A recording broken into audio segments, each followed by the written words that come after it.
شروع کرتی ہوں اللہ کے نام سے جو بڑا مہربان نہایت رحم کرنے والا ہے۔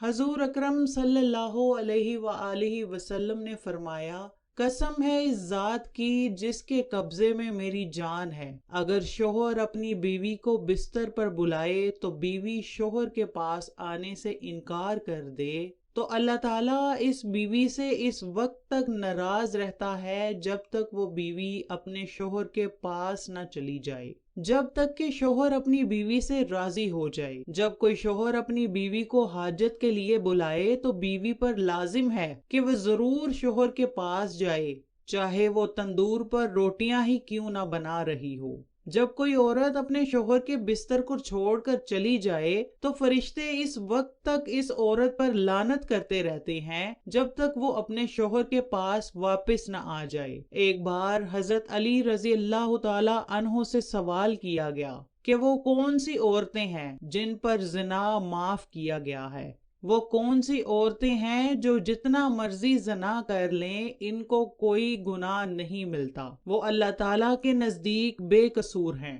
ایک دفعہ کا ذکر ہے کہ ایک عورت حضرت علی رضی اللہ تعالی عنہ کے دربار میں حاضر ہوئی، کہنے لگی، یا علی، آپ کو حضرت محمد صلی اللہ علیہ وآلہ وسلم نے علم کا دروازہ کہا ہے۔ یا علی، میں آپ سے ایک سوال پوچھنے کے لیے آئی ہوں۔ آپ نے فرمایا، پوچھو، کیا پوچھنا چاہتی ہو؟ عورت نے عرض کی، اے علی، میں ایک شخص سے پیار کرتی ہوں، وہ بھی مجھ سے پیار کرتا ہے۔ میں جس شخص سے پیار کرتی ہوں وہ شخص مجھے چھونا چاہتا ہے، مجھ سے جسمانی ہوس پوری کرنا چاہتا ہے، کیا میں اس کو چھونے کی اجازت دے سکتی ہوں؟ کیا ہم دونوں بغیر شادی کے ہم بستری کر سکتے ہیں؟ حضرت علی رضی اللہ تعالی عنہ نے فرمایا کہ محبت اس کا نام ہے جو ایک محبت کرنے والا دوسرے محبت کرنے والے کی عزت و احترام کرتا ہے۔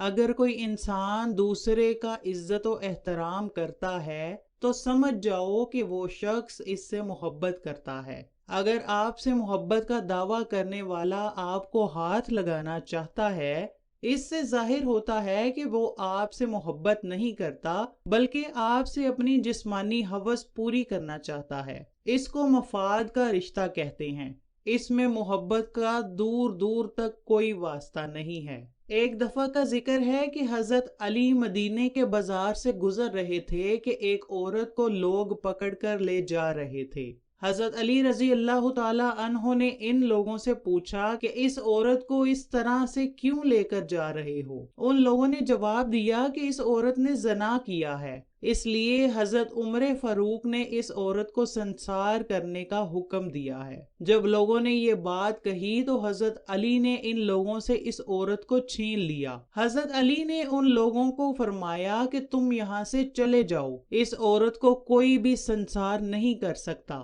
ان لوگوں نے جا کر اس وقت کے خلیفہ حضرت عمر فاروق سے کہا کہ حضرت علی شیر خدا نے ہم سے اس عورت کو چھین لیا ہے۔ انہوں نے سارا قصہ سنا دیا۔ قصہ سننے کے بعد حضرت عمر فاروق نے سوچا کہ اگر مولا علی رضی اللہ تعالی عنہ نے ایسا کیا ہے تو اس میں کوئی نہ کوئی راز پوشیدہ ہوگا۔ حضرت علی کو اللہ کے رسول نے علم کا دروازہ کہا ہے۔ حضرت عمر فاروق نے سوچا کہ اس میں ضرور کوئی نہ کوئی وجہ ہوگی۔ حضرت عمر فاروق نے اپنے ایک غلام کو حضرت علی کے پاس بھیجا کہ حضرت علی کو بلا کر لاؤ۔ جب حضرت علی آئے تو حضرت عمر نے فرمایا، اے علی، آپ نے ایک زانی عورت کو سنسار ہونے سے کیوں روک دیا؟ اس میں کیا راز چھپا ہوا ہے؟ حضرت علی رضی اللہ تعالی عنہ نے فرمایا کہ اے عمر، آپ کو یاد نہیں ہے کہ حضرت محمد صلی اللہ علیہ وآلہ وسلم نے فرمایا تھا کہ 3 قسم کے لوگوں کے گناہ فرشتے نہیں لکھتے، ان لوگوں کے گناہ نہیں لکھے جاتے۔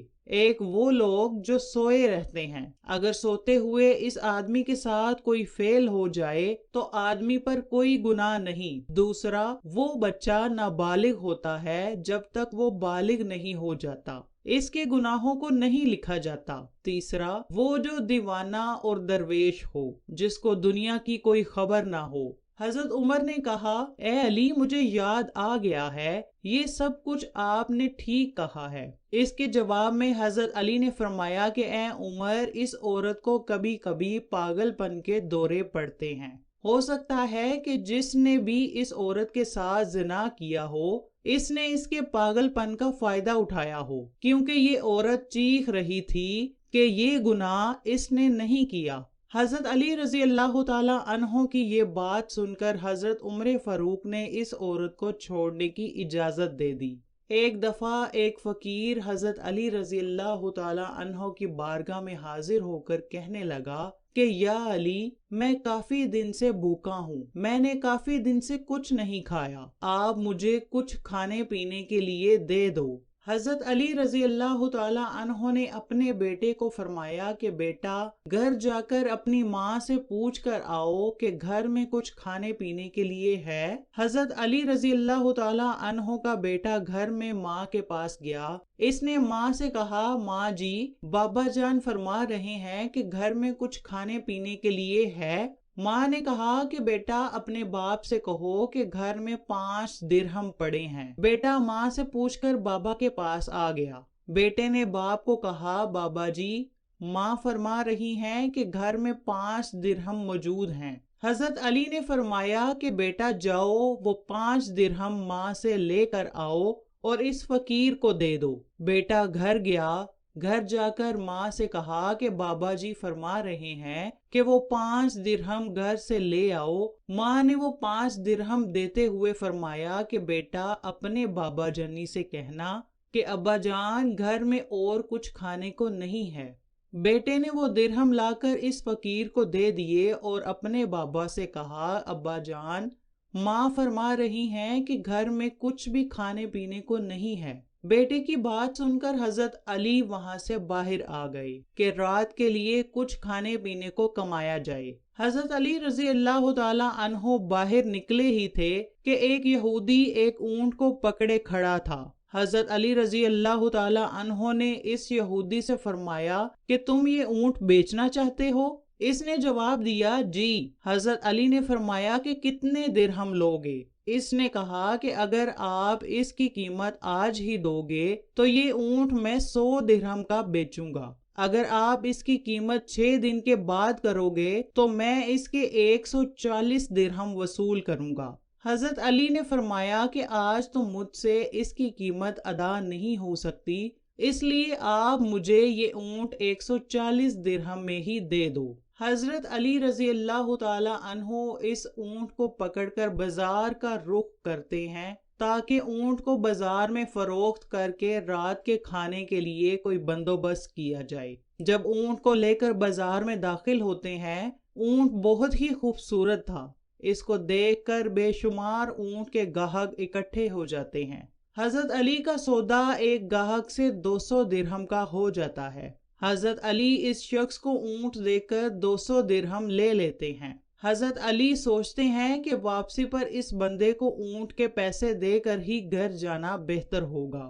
آپ رضی اللہ تعالی عنہ اس بندے کے پاس چلے جاتے ہیں۔ آپ اس بندے کو 140 درہم دیتے ہیں، پر وہ یہودی کہتا ہے کہ اے علی، میں نے کہا تھا کہ اگر آپ آج ہی اس کی قیمت ادا کریں گے تو میں اس کے 100 درہم وصول کروں گا۔ آپ نے اس کی قیمت آج ہی وصول کر دی ہے، اس لیے میں اس کے 140 درہم نہیں بلکہ 100 درہم ہی لوں گا۔ حضرت علی رضی اللہ تعالی عنہ اس آدمی کو اونٹ کی قیمت دے کر واپس گھر آتے ہیں۔ حضرت علی کی بیوی حضرت فاطمہ یہ دیکھ کر حیرت زدہ ہو جاتی ہیں۔ وہ کہتی ہیں کہ گھر میں تو 5 درہم تھے جو آپ کے کہنے پر اس فقیر کو دے دیے گئے تھے، لیکن اب یہ درہم کہاں سے لے کر آ گئے ہیں؟ حضرت علی فرمانے لگے، رزق انسان کو اس طرح تلاش کرتا ہے جیسے موت مرنے والے کو تلاش کرتی ہے۔